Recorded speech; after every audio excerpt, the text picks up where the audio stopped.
Why is it so important to make this switch from us thinking what is wrong with you to what happened to you? Well, let me answer that, because I first came across this question, what happened to you, when I was doing an interview with Dr. Bruce Perry a couple of years ago for 60 Minutes story I was doing.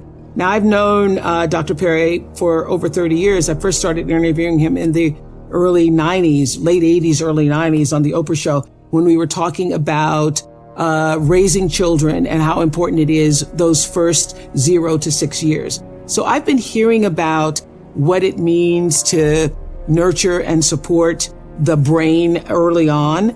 It wasn't until that conversation a couple of years ago. I don't know whether, I think it's because of where I was in my life at the time. I opened a school in South Africa. I've had these wonderful, brilliant girls who come from traumatic backgrounds grow up and have really serious mental health issues. And I was trying to, at the time, figure out, what are we doing wrong at our school? Something's really wrong here. And in that interview with Dr. Perry, he said, you know, most people ask the question when kids are not behaving the way you want them to behave, of what's wrong with them. We really should be asking about what's happened to you. And something went, in my brain. It was like a major moment, like I got it in a way that I hadn't received it before. And I realized that it's not just for children that you ask that question, but it's really everybody. And that moment, Bruce, as I've said to you many times, Dr. Perry, changed the way I saw my relationships, how I saw my own life, how I interacted with people, and even in politics, where it was so crazy in the past 4 years, and everybody's always talking about what's wrong.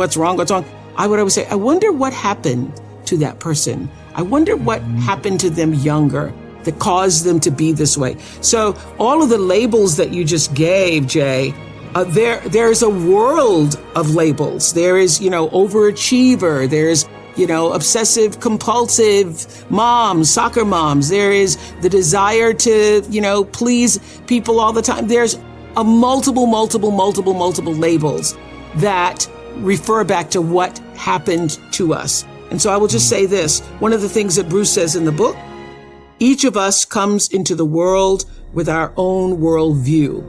And that worldview is actually shaped from the crib.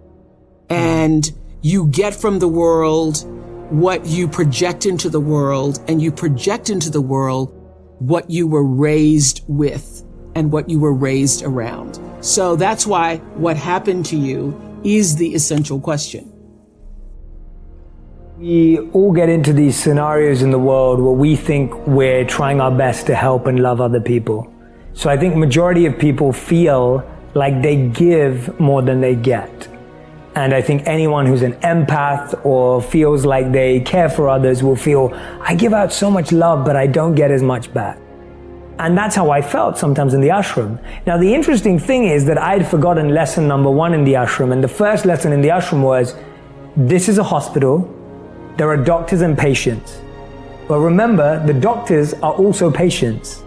And sometimes the patients may teach the doctors.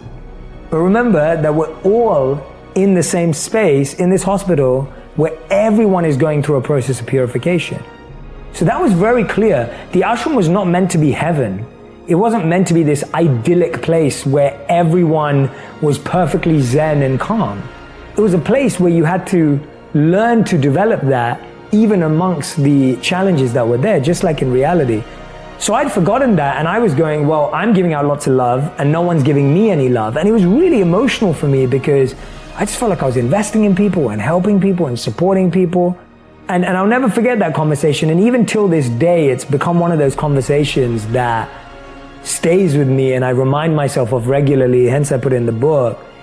The monk said to me, he said, just as there are people that you love and don't love you back, there are people in your life that are investing in you and loving you that you've forgotten about. And it was one of those like stop moments of just, is that true? And I would encourage everyone who's listening and watching right now to really think about that. Think about that person you've been chasing, whether it's a friend, a potential boyfriend or girlfriend, a potential husband or wife, or whatever it may be, or job.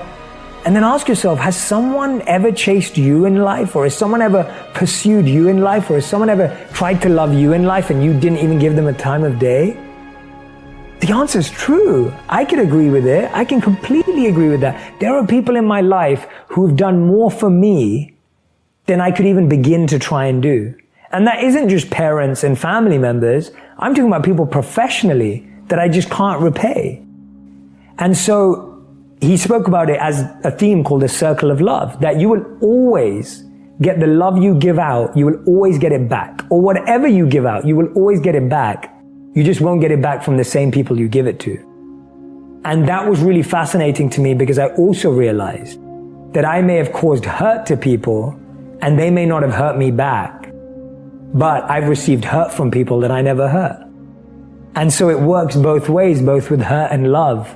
And when you see it on both ends, and that's ultimately karma in a tiny nutshell, it's completely grounding in saying, yeah, let me take a real look at my life and where those blind spots are about who I'm not being grateful to, who I'm missing, who I'm not expressing thanks to. The here and now, that's an expression that's achieved an almost, cult-like status in our lexicon. But as in any case, when phrases are used and overused in a culture, sometimes they tend to lose their influence and their impact. And people just sort of toss about the here and the now as a reference in time without actually considering, I think, the magnitude of what those words really represent. Today, right now, I want to share with you somebody who has helped me, along with millions of other people, to really understand just why that phrase, the here and particularly the now, is not only vital, but is really all that there is. My guest today should be called, I guess, the father of the now, because Eckhart Tolle is widely recognized as one of the most original and inspiring spiritual teachers of our time. I personally think that you are a prophet, Mr. Tolle. And I was first introduced to your teachings back in the year 2000. Actress Meg Ryan was on my show, and she told me about this book. We're in a commercial break. I don't even know how the subject came up, but she mentioned the power of now and how it was really having a big impact on her life. And so I went right out and I got the book right away. And I put it in my magazine as on the O list. And I think I even listed as a favorite thing for Christmas for all of our viewers. The Power of Now, A Guide to Spiritual Enlightenment, would have to be one of the most transformative books in my life. It's always by my bedside, no matter where I am. I carry it with me. Well, I was so moved in the book when you said, in the very beginning of the book, you said, 29 years old, having pondered suicide, you were thinking this, quote, I cannot live with myself any longer. This was the thought that kept repeating itself in my mind.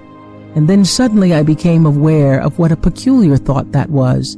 Am I one or two? If I cannot live with myself, there must be two of me, the I and the self that I cannot live with. Maybe, I thought, only one of them is real. I love this because it's really one of the first times I thought, yeah, that's right. When you say, I'm going to tell myself something, who is the I and who is the self? That's the fundamental question, is it not? Yes, that's right. Most people are not aware that they have a little man or woman in their head that keeps talking and talking. So there's a voice in the head, that's the internal dialogue that most people are completely identified with.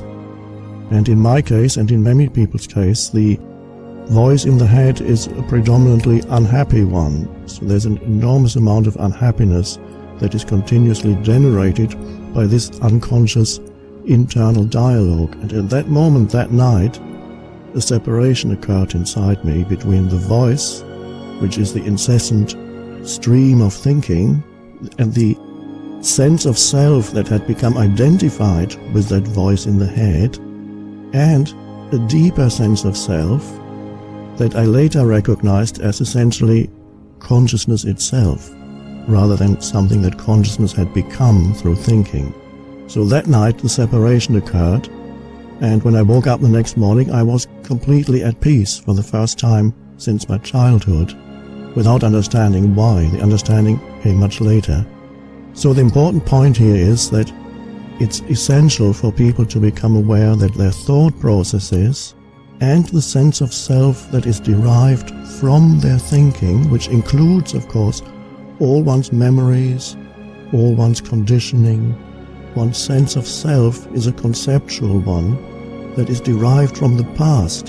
So all the stream of thinking really is a form of conditioning of the past. It's essential for people to recognize that this voice is going on inside them incessantly, and it's always a breakthrough when people for the first time realize, here's my thinking, here are all the habitual thoughts that I've been having, repetitive thoughts, very often recurring negative thoughts, and they suddenly realize, and here I am knowing that these thoughts are going through my head. So the identification is suddenly broken, and that is for many people the first real spiritual breakthrough. Spiritual, as I see it, is not believing in this or that, but it's stepping out of identification with a stream of thinking. So you suddenly find there's another dimension deeper than thinking inside you. I sometimes call that stillness. It's an aware presence, just that. It's nothing to do with past or future. And that we could call also, it's like waking up. That's why traditionally in many spiritual traditions they use the term awakening.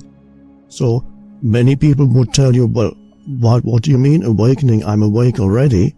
But what is meant by awakening is that you wake up out of the stream of thinking. And when you wake up, you become present. A completely different dimension of consciousness is suddenly there. Well, I recall in Stillness Speaks, you talk about the awareness. Stillness Speaks, the book Stillness Speaks is all about that awareness. Yes. And I love the line where you say, once you recognize, I'm paraphrasing, of course, that voice,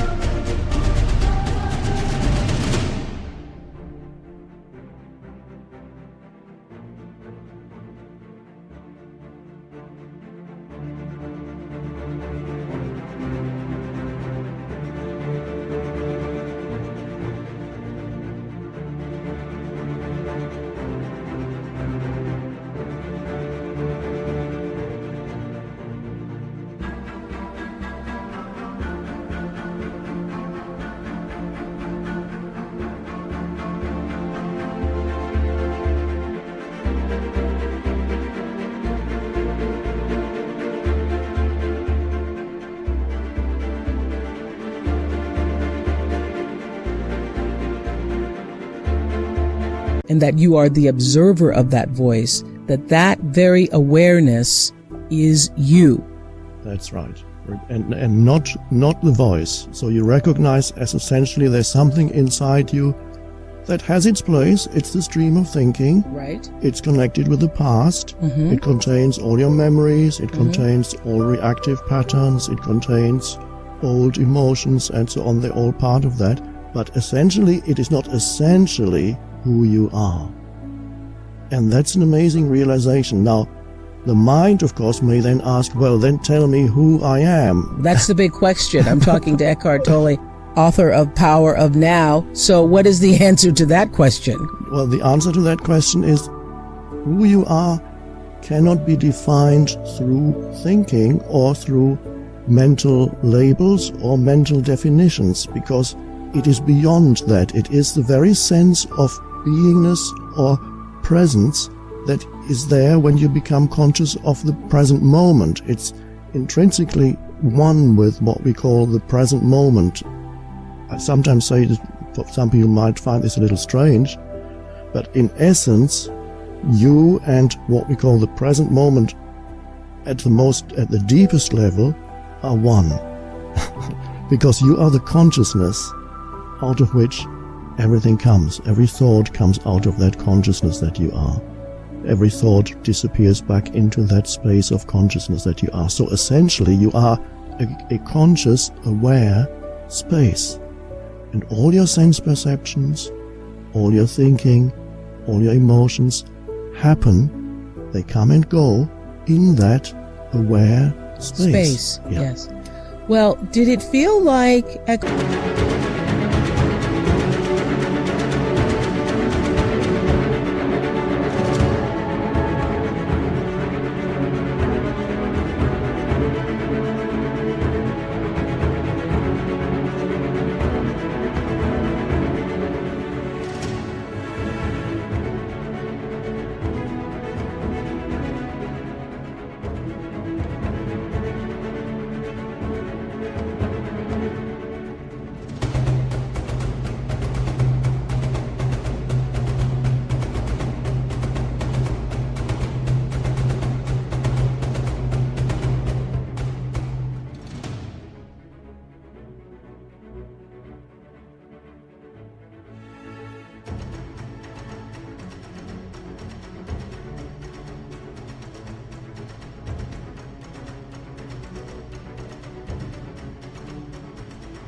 when this happened to you, that moment of realization where you realized the voice was separate from the awareness, that moment that you speak about in the beginning of the book, did it literally blow your mind?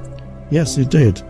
But I didn't understand it. I just realized suddenly the next day I was at peace, and I remained at peace. There was a deep sense of inner peace, although externally nothing had changed. So I knew something very drastic had happened, but it took me some years to actually understand what had happened. Some years after, 3 years after this transformation, I was talking to a Zen monk, and he was telling me, he said, well, Zen basically is very simple. It's, you don't rely on thinking anymore. It means to go beyond thinking. And I suddenly realized, oh, this is what has happened to me. That state that I felt was a state of inner peace was also a state of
far less thinking than I had been doing before. All that unhappy thinking, all that repetitive thinking wasn't happening to me anymore.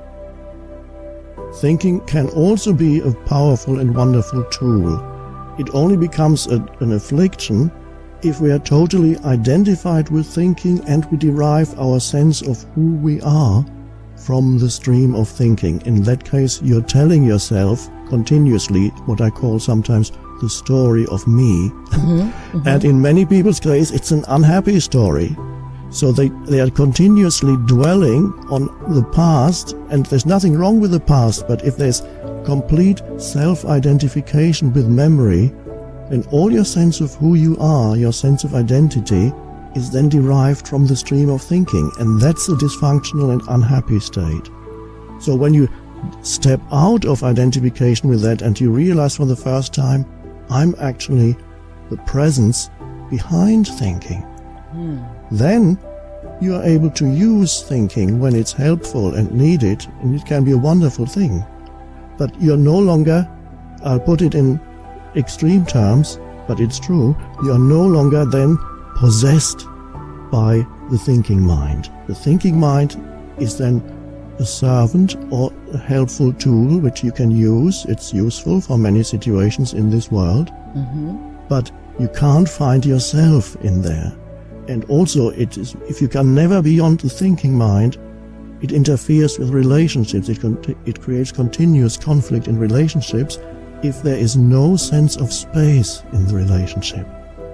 Say that again. If there's no sense of space. No sense of space. That spacious, aware presence that you can bring to the relationship. For example, when you listen to someone, you listen to your partner or you listen to a friend or just an acquaintance, can you be there as the aware space that is listening, or are you, while the other person is speaking, continuously thinking, preparing the next thing you're going to say? Are you judging and evaluating what you're hearing? Are you just interested in your own aims and purposes? Or can you be there as the space for the other person? And I would say that's the greatest gift you can give a person. It is especially important for parents and children, but also very important in intimate relationships. Can you be there as the space, the aware, conscious space for the other person? For example, while you listen to the other person, can you listen in that simple state of alertness in which you're not judging what you're listening to? You're then there as a presence rather than as a person. So there's the deeper level of awareness is there, and that's what I call the space. I was going to say, you offer them that space in which you allow yourself to be connected to whatever it is they are offering. That's right. There's no judgment in that space. That's right. You're not defining the other person, and that's an enormous gift that you can give to another person. You're not imposing mental labels, judgments, definitions on the other person.